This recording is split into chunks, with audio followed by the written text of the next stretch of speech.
So hello everyone. I find myself here today coming to share a message that I have been hearing and developing for several months now.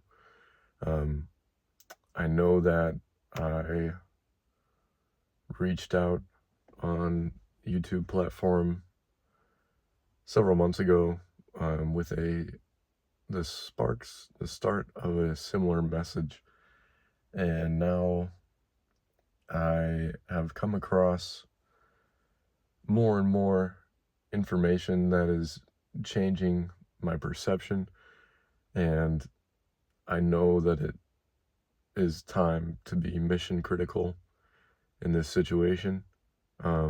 I'm actually really excited about it. Something I've been waiting for a long time.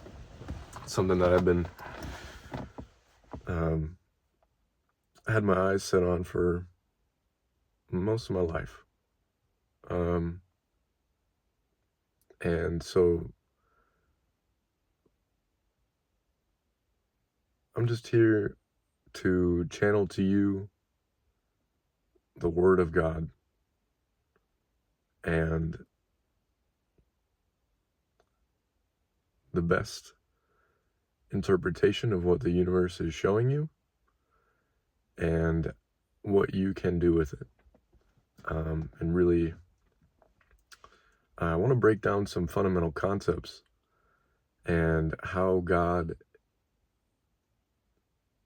is interwoven into our reality, specifically as individuals, particularly those who are aware of manifestation and those who practice manifestation and who understand the law of attraction and the Holy Trinity and the innate relationship that the mind has with reality and reality's soul.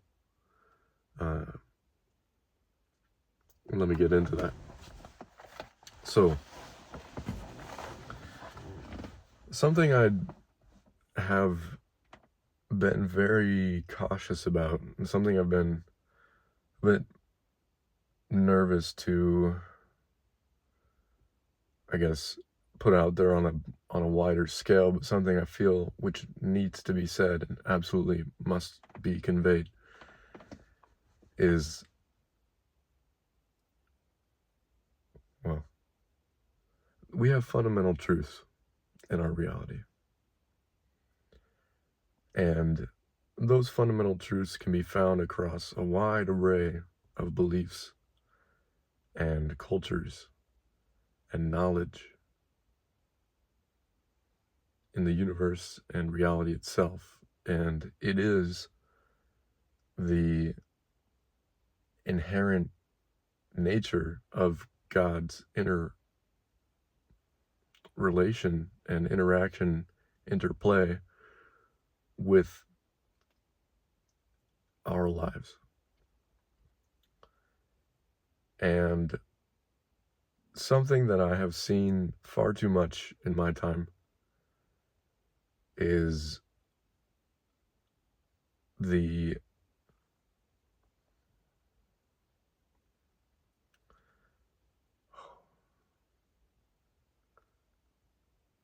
there's a very harsh word coming to me, and I have programmed myself to be kind and always speaking with the highest intent. But harsh realities are sometimes what we need. And the truth is, if you have judged a man or a woman based on your ignorance of their truth, you have failed your duty as a son or daughter of God. It is not your place. It is not your job. You have no business conducting judgment. That alone is left to the glory of God. Now, throughout the time that I speak here, I will mostly be using Christian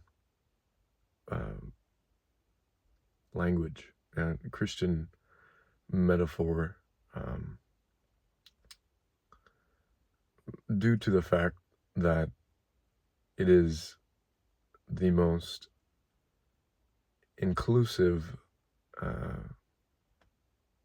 way and most complex yet simple form of describing reality. Many people who are atheists do not understand this, and that's 100% okay, because it's confusing. I will be the first to say I was not a fan of Christianity when I was young. Now, when I was very young, I didn't know any better. But what I will say is that it was not Christianity itself that pushed me away. It was the people. It was the malpractice. It was people perverting the word of God to exude control over others and to attempt to manipulate reality toward them, when in all truth you have no place but to be a siphon, be a cipher for the word of God. You are not to taint it.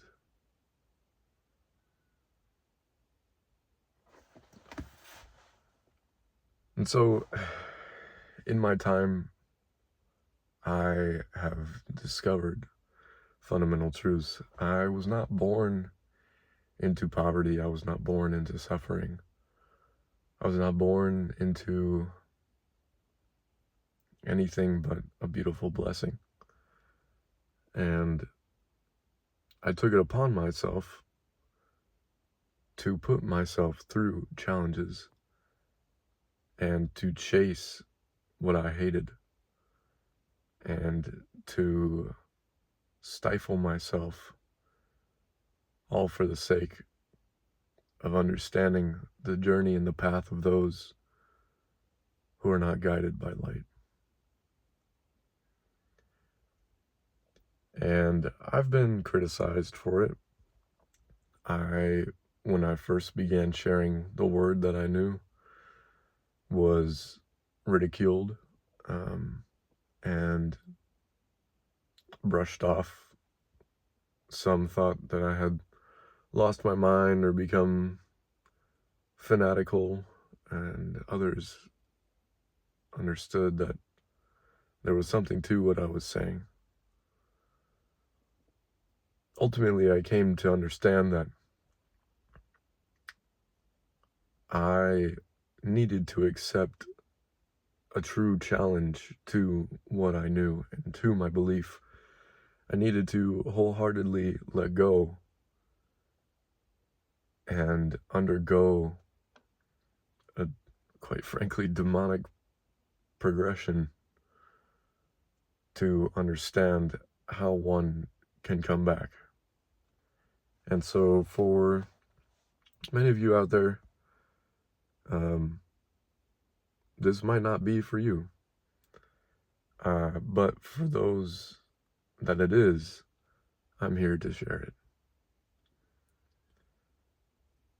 I see a lot of change happening, a lot of premonition and prophetic word coming.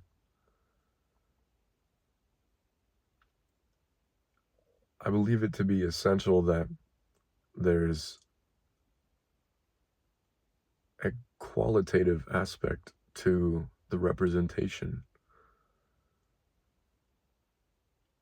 in this spiritual transformation for humanity. And it needs to be said because there are many people who are potentially still lost and do not know that they have the opportunity to be found. And so something that I'd like to share with you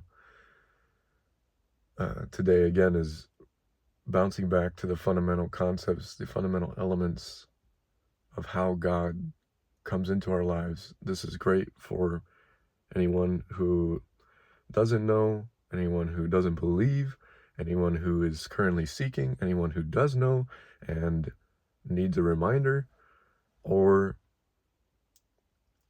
would simply benefit from the concise truths that I've been able to decipher. And so let's get into it.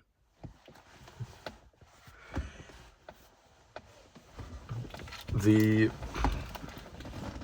first thing I'd like to start off with is that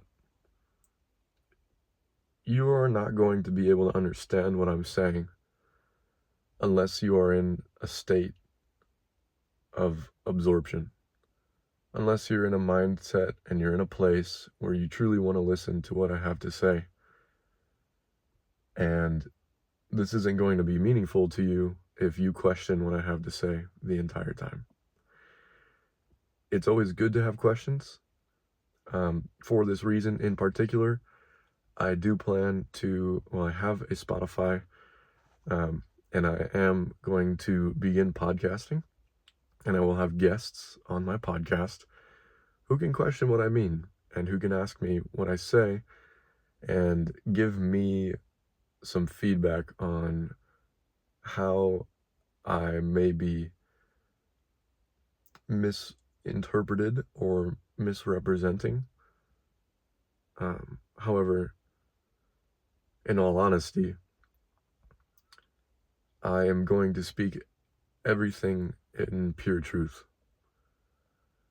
And I have no intention whatsoever to misconvey the essence of what it is that you must know.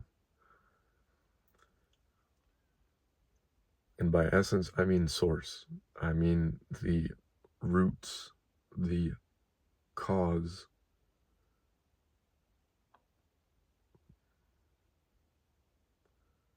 That which grounds us in this reality and to our lives, literally. And so I'll begin.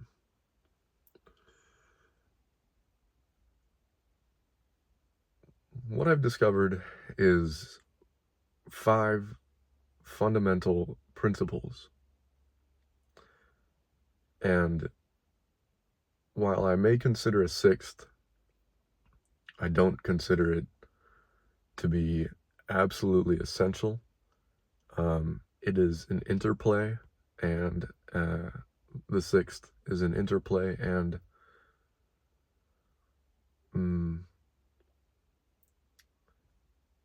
it's transient. It doesn't necessarily require the existence of the 6th in order to be foundational. So I'll share with you the 5 principles to begin. We have in the beginning of transformation and of knowledge of God and relationship to reality, and how you bring your entire self and spirit into manifestation within your reality through the Holy Spirit, through the power of Christ,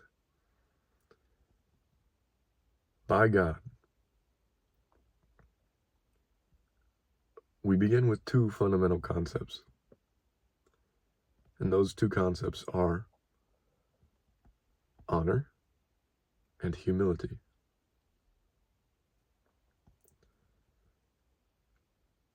In order to truly honor yourself, God, the universe, anything, anyone, you must consider the golden rule. Now, in this process,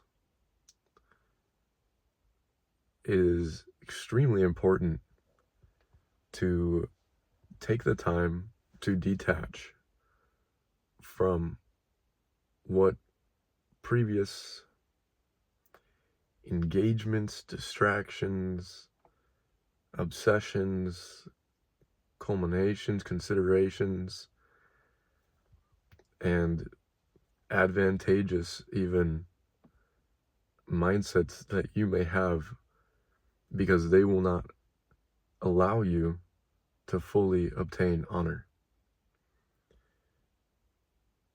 In order to honor yourself and honor God, you must be willing to recognize the gap between you, your neighbor, your goals, your reality, and God's purpose for you.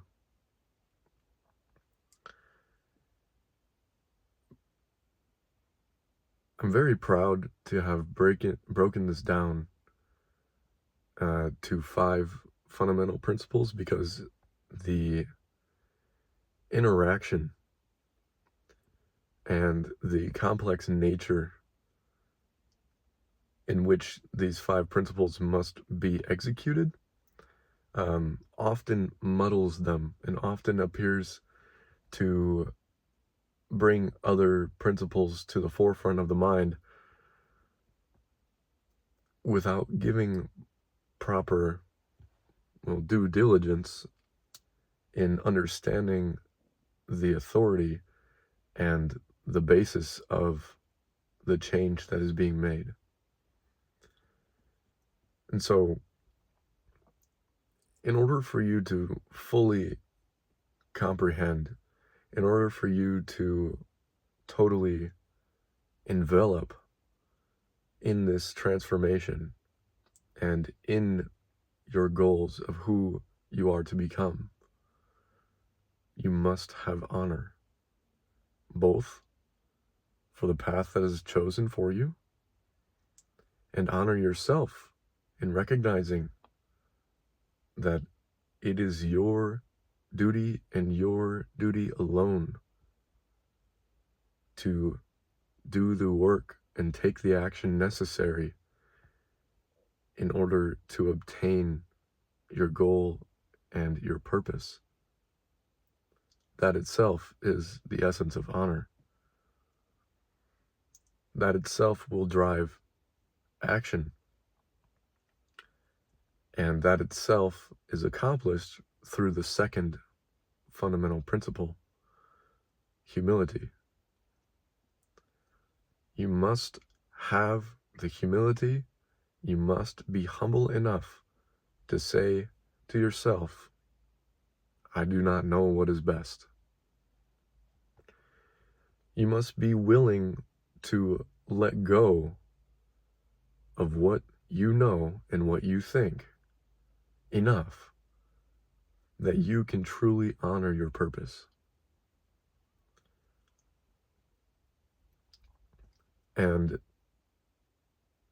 it's really critical that I explain and express to you that honor and humility are no mere chance. They are no coincidence.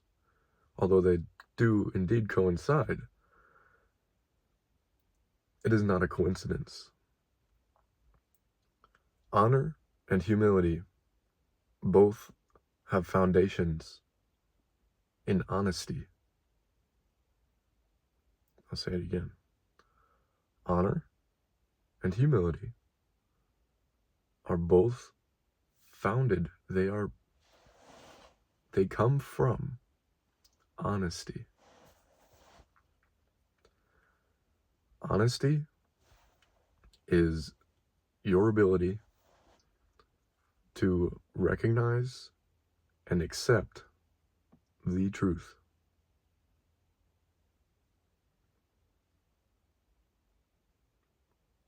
You need to understand that there is truth.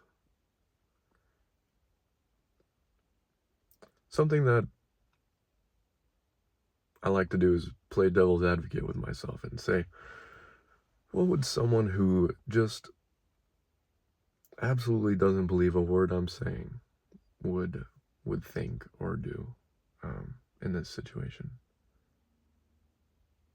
And one thing that I considered is that you literally cannot speak the opposite of the truth within language. It does not exist. There is no opposite to the truth. The only possible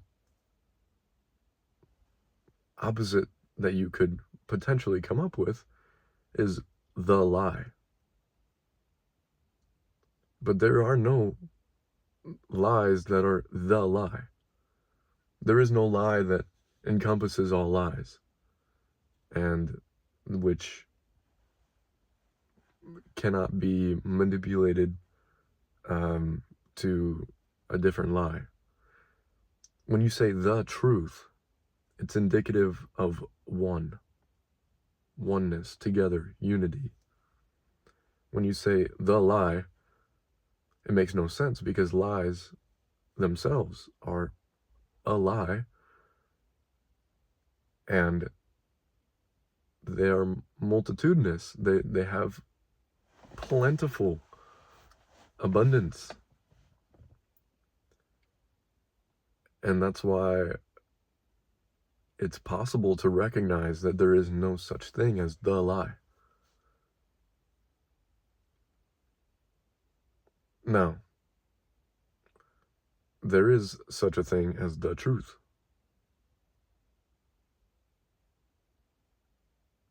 The truth is one.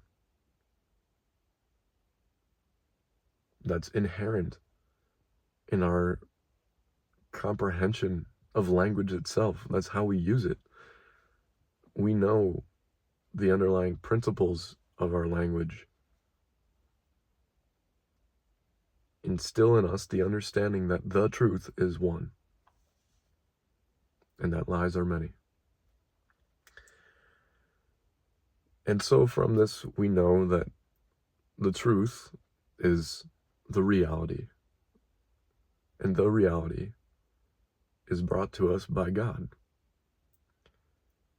And God, in its oneness, presents to you the truth in your reality, through which you can reach in honesty by the expression and practice of honor and humility. Now, if you have made it this far, you'll understand that there's 3 more principles. And I absolutely don't blame you if this seems like a lot. If you're hanging with me, I love you, I appreciate it, and I'm going to keep it pushing. So, we have honor and humility. We must honorably humble ourselves and humbly honor ourselves. And in doing so, we obtain the capacity to present and to perfect compassion. And the power of compassion is the human strength itself. The capacity to connect beyond our animal and animalistic bases, the capacity to imagine and wonder and create, invent solutions is itself indicative of the human nature and higher intellect of compassion. It's not by any mere chance that we have the capacity for compassion. And it is not by any mere chance that individuals fail to express it. Let that sink in. Every day that you do not express your compassion, every day that you do not live up to the human potential that you have, it is a choice. And so what have you spent your time choosing? Consider that.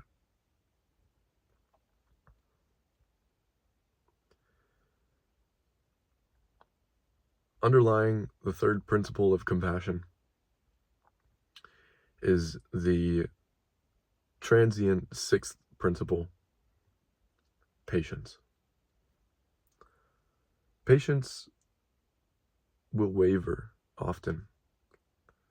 It's necessary for some, unnecessary at others, for others,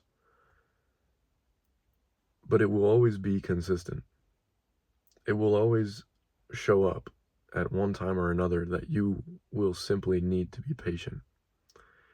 And your willingness to wait in recognition of your honesty, humility, honorableness, and compassion for the truth will represent to you, your reality, and God, the Holy Trinity, that you are ready to ascend and transform and step into a new reality, a new frequency, a higher vibration in which you may better serve your higher purpose. While patience is not always immediately necessary, it will always be part of your journey. Because the nature of the human, the nature of our physical reality is immediacy. When you hold a pen in your hand and drop it, gravity doesn't wait to take it. When you breathe in, your body doesn't wait to pass that oxygen on to the next molecule, onto the next cell in your body. As much as you may beg for time to slow down, the sun will always rise again.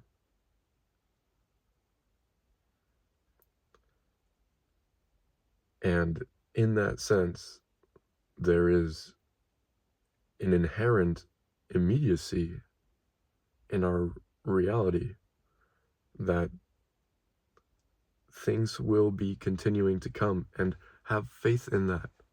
Have confidence in that. Walk with a sense of pride that you are positioned in such a way that you always have the opportunity to immediately receive. At the same time, you may not expect it. Expectation is the death of compassion. Let that sink in. Expectation is the death of compassion. Because you've attempted to pervert truth by taking your own and expressing it upon reality, which is not your duty. That is judgment. That is law. That is not your duty. So,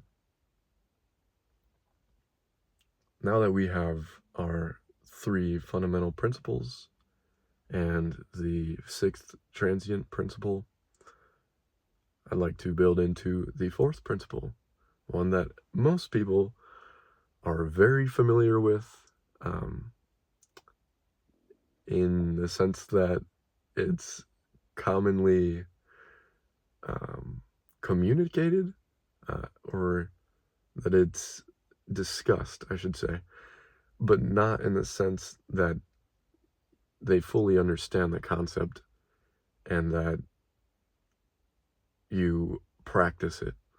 And to some of you, maybe this just sounds condescending. Maybe this just sounds terrible. I get that a lot. But there are many and plenty of people that need to hear that they don't understand the fourth principle, which is respect.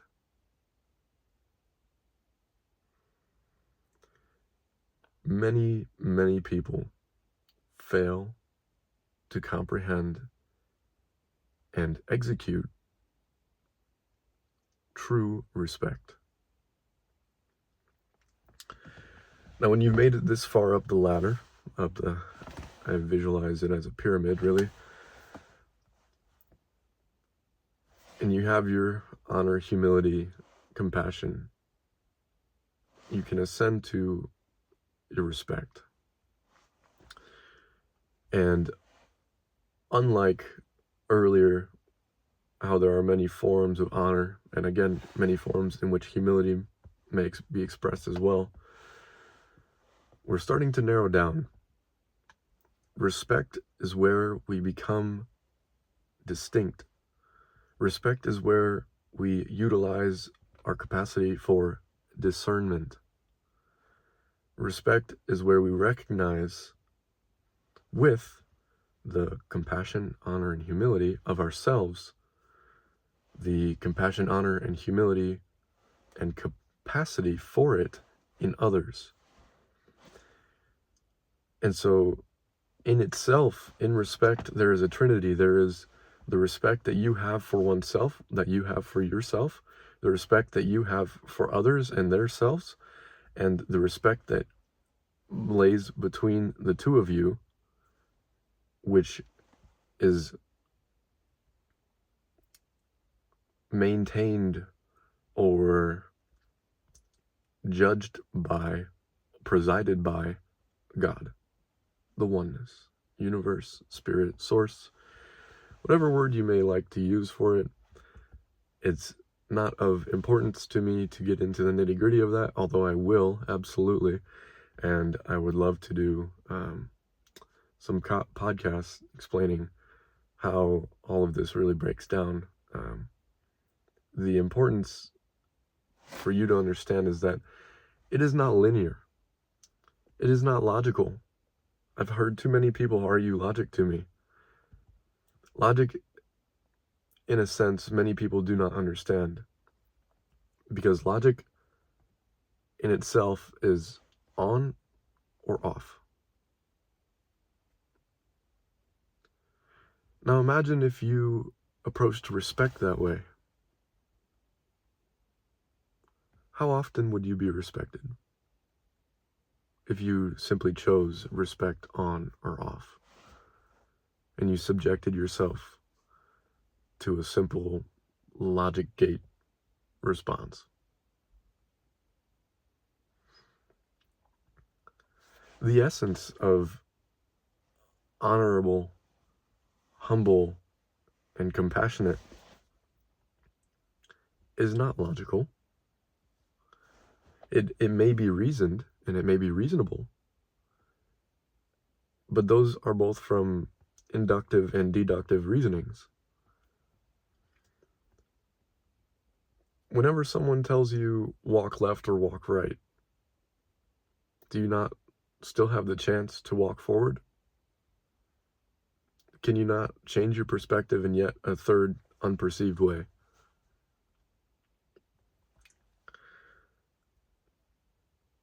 Too many people live in a yes or no mentality, mindset. It is not so. Everything tells us, quantum mechanics tells us, at the fundamental of our reality, we just don't know. There is a certain level of uncertainty because it's not ours to decide. It's not logic. You may not know. And that's oftentimes because of a yes and a no answer. There is a yes and a no response to every truth that I tell. You may come up with a way to interpret the opposite. Does that make it not a truth? No. Does it make it less of a truth? Perhaps. But does it take away from the fact that there is a truth and there is the truth? No. I'm going to dive into that a little bit because I understand that it's not always apparent, and I don't want it to go overlooked in any way, because this concept is the essence of change. You will not progress in your life in a meaningful manner and in a way which you can look back upon with pride and with humility and with love and respect for your journey by making yes and no choices alone. This comes from the heart. Respect is where your heart meets your mind, where compassion is bonded with logic. It's a middle ground.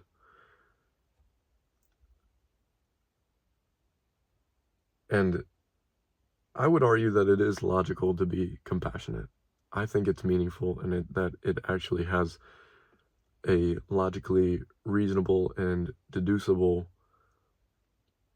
reason for existing, and for being expressed.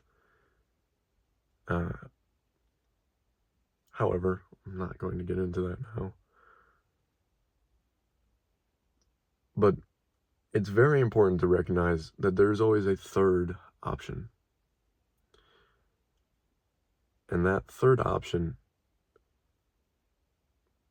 is the ability to become detached from your perception of what is meant to come to you.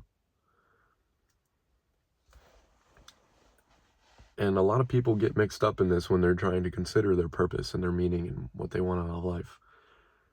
The truth is, you will not be able to figure it out, because you have not come here by chance. You are not a mistake. You are completely and wholly loved, and it is no joke.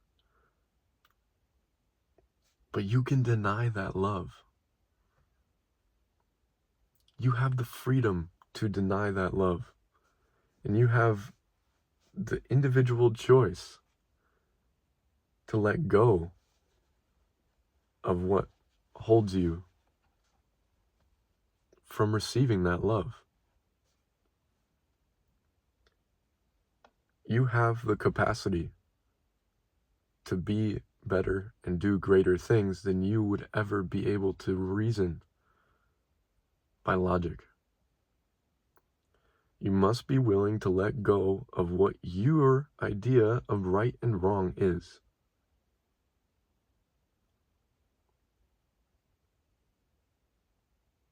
And that's hard.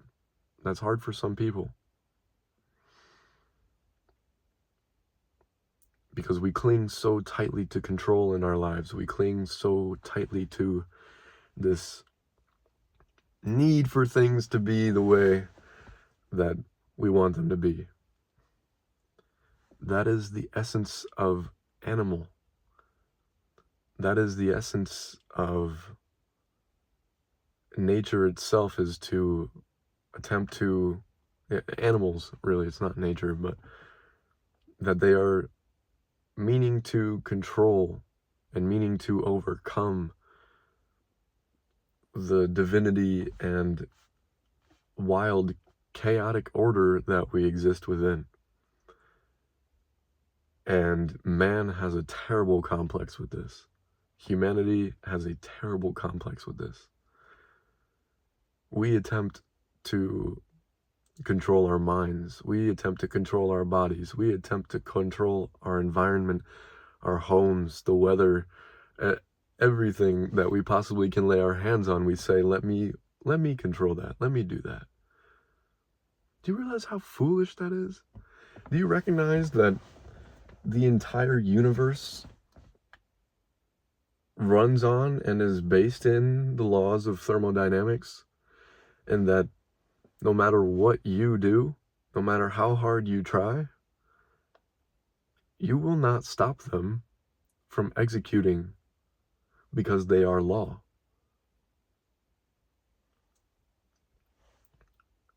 And at the same time, you have the capacity to be knowledgeable and to be cognizant, recognizing all of these principles and laws, and position yourself. You have autonomy.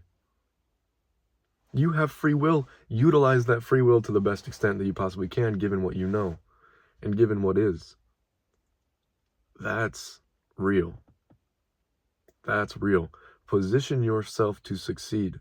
Do not worry about accomplishing the type of success that you seek. You must position yourself in a way that sets you up to receive success. It's really that simple. And yet, so much of our lives, so much of it is spent chasing, running around our destination, instead of simply accepting that it's here. And in the now, in this moment, that you have an opportunity to acquire it and take your steps toward your destiny, down a little path we like to call fate. And in that journey, you'll develop a story that allows you, in your time, to discern your purpose and to progress and transform and evolve your own human. You're doing a great disservice to yourself if you have not taken this seriously. And I do not blame you. I do not guilt you nor shame you. I have done it to myself. But that will not stop me from telling you the truth and from telling you what I know and what I've learned. And I hope that upon hearing it, you understand exactly how important this is. Because you live for no one. You understand? There is no one for which you live for. You may be born and die. You may go to heaven or hell. The only thing that you are here for is you. And you have a choice.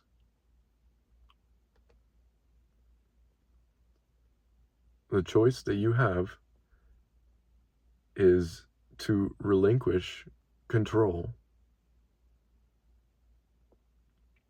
or continue to grasp for it over and over and over and be disappointed when it slips away.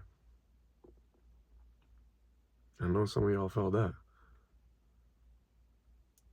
You tried to do so much, stretch so far, but you didn't realize that you were standing on the edge of a cliff because you didn't pay attention to the laws and the signs, and now you took yourself down a path that you didn't really realize wasn't where you wanted to end up, but all the time you thought that you were doing the right thing. That's hard. I've been there. Trust me. That doesn't change the fact that you still have a choice every day that you wake up. Every day.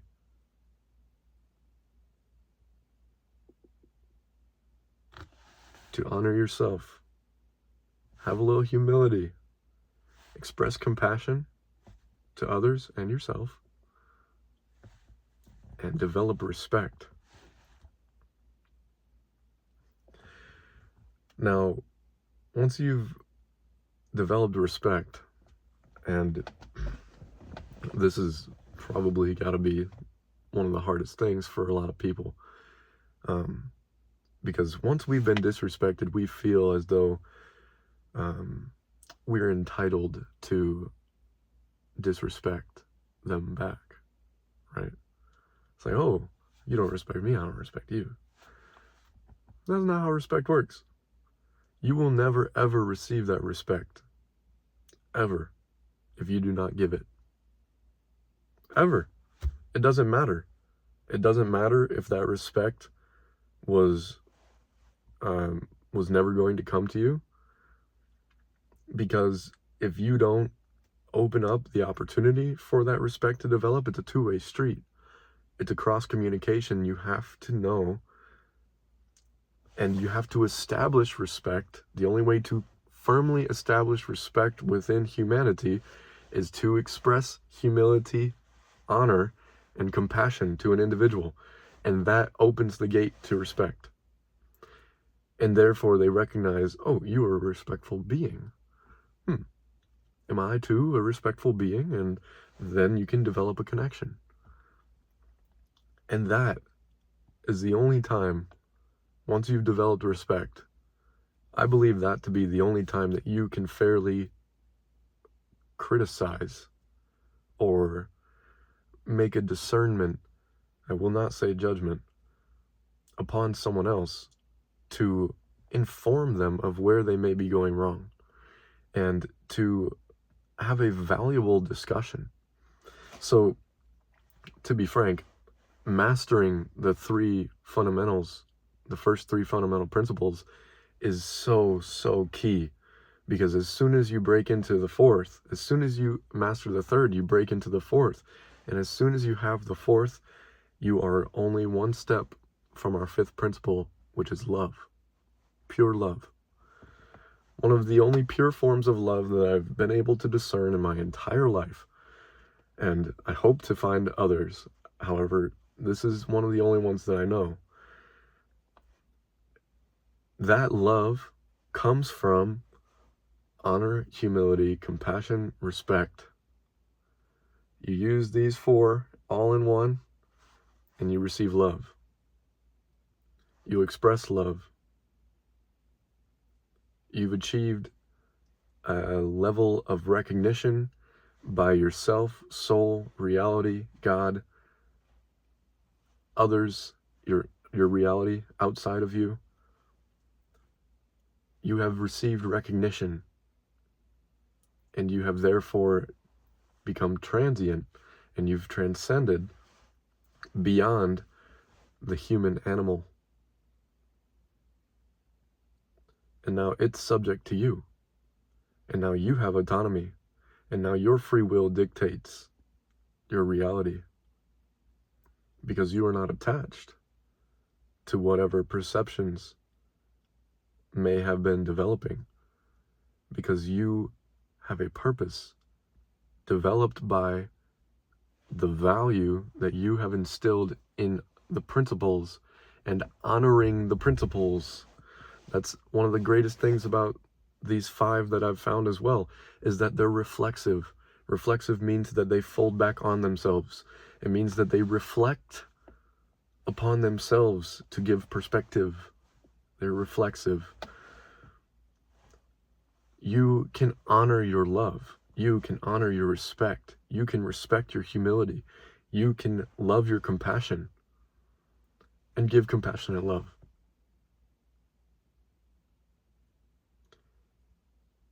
You can love your patience. You can patiently love. You can patiently respect. You can honorably be patient and wait. You can humbly wait. This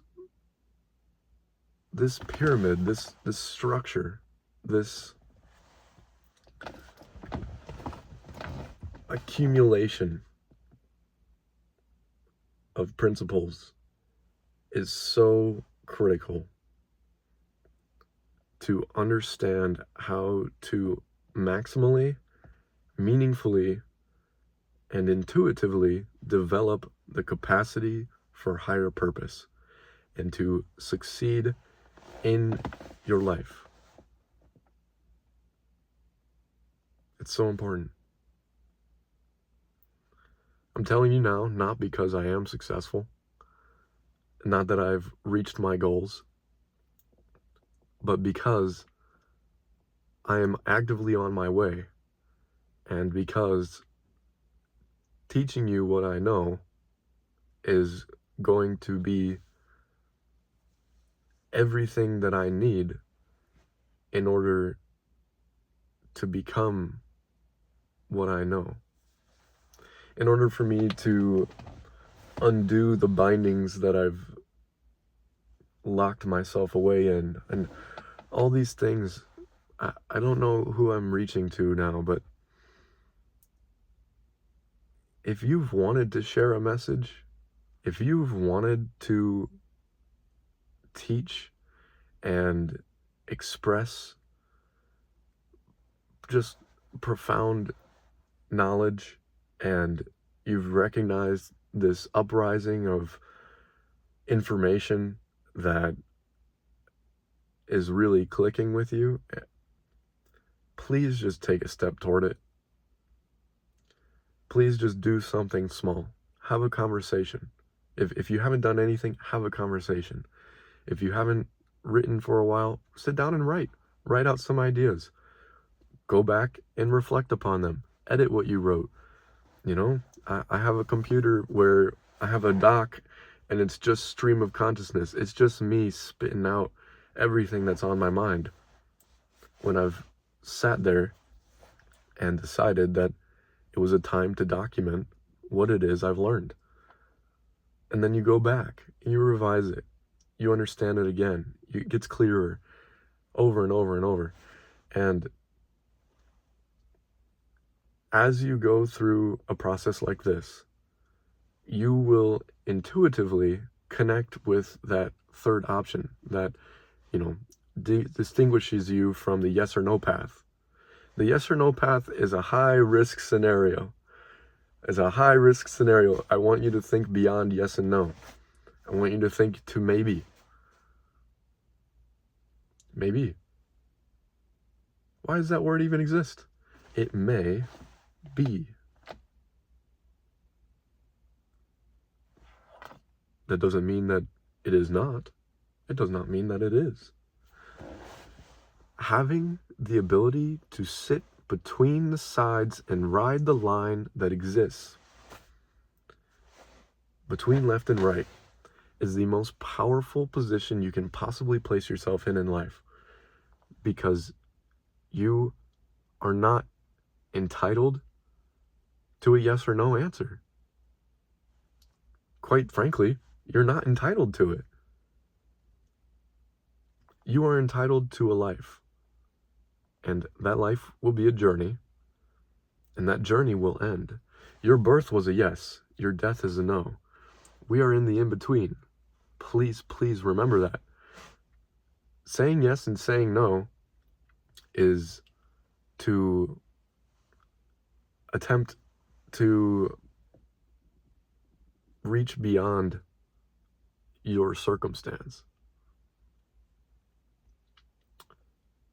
And that does not necessarily mean, what I mean by that, what I'm saying here is not that you won't do a yes or a no. You won't say yes or no. You absolutely will. You have to, right?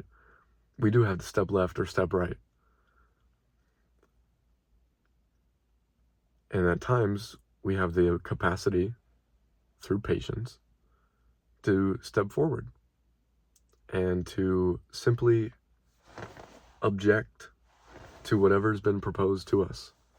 Silence is such a crazy power.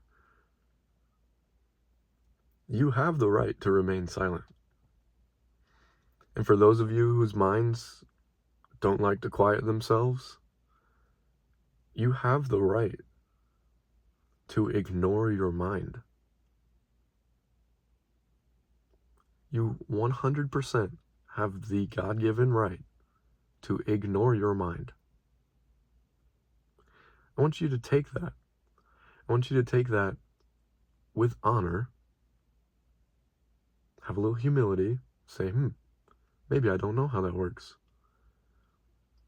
But just take a little sip of some honor and say, I have the right to silence. And I have the right to reject what my mind offers me. The logic gate, the yes or no options. If those options aren't within the scope of what you want to achieve and what you're looking to acquire, skip them. Skip them. Hit skip. Just like the ad. Hit skip. Okay?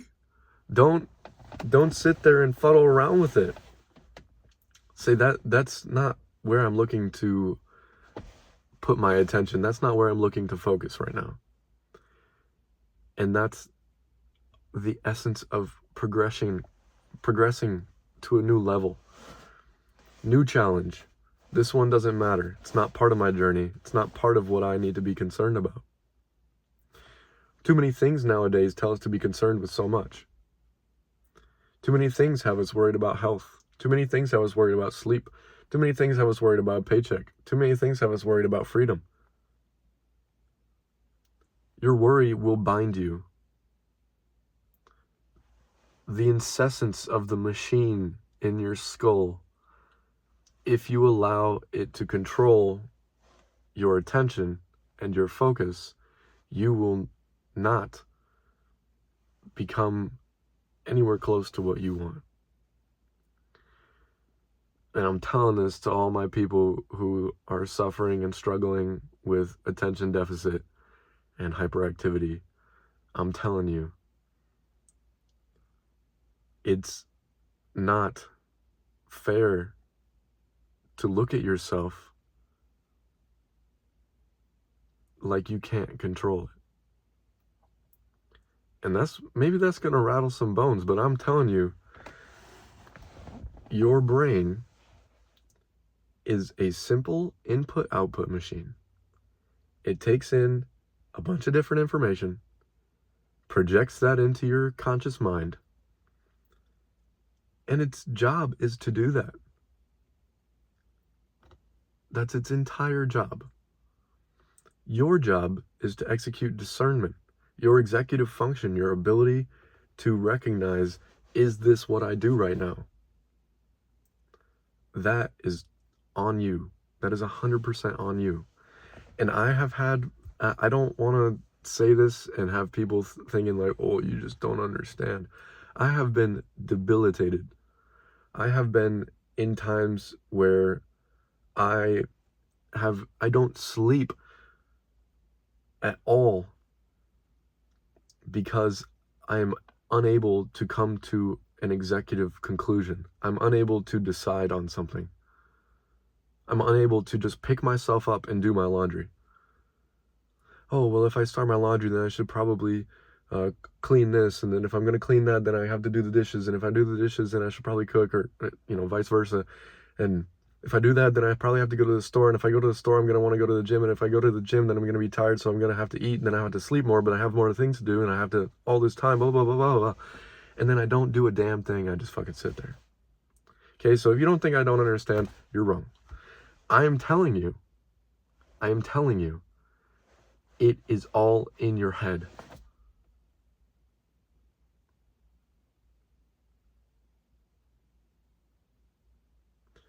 There's so much for you to learn. And you just have to have faith that you will overcome it. You just have to believe in yourself and decide for yourself, this will not bind me. This will not be the limiting factor of my life.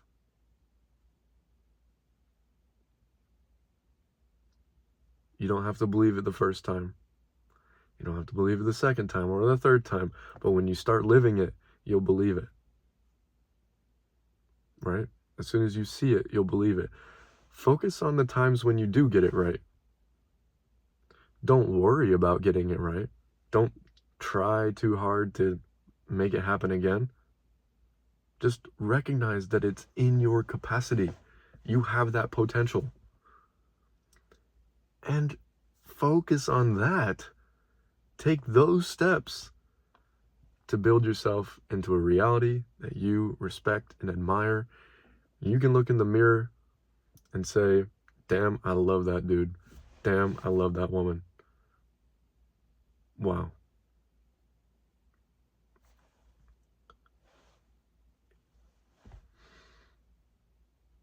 There's so much more that I have to tell you, and so much more coming. And I'm so thankful and so blessed to have this opportunity to speak to you. And I know that this is a really meaningful journey for me. And so at no point am I going to be pulling any punches. And if you showed up here, I hope you've seen my other video. I hope you've seen my nice little vertical video, because I ain't pulling punches. It's not that time. I'm going to be real with you. And that's my goal. That's my opportunity, is to be real with you.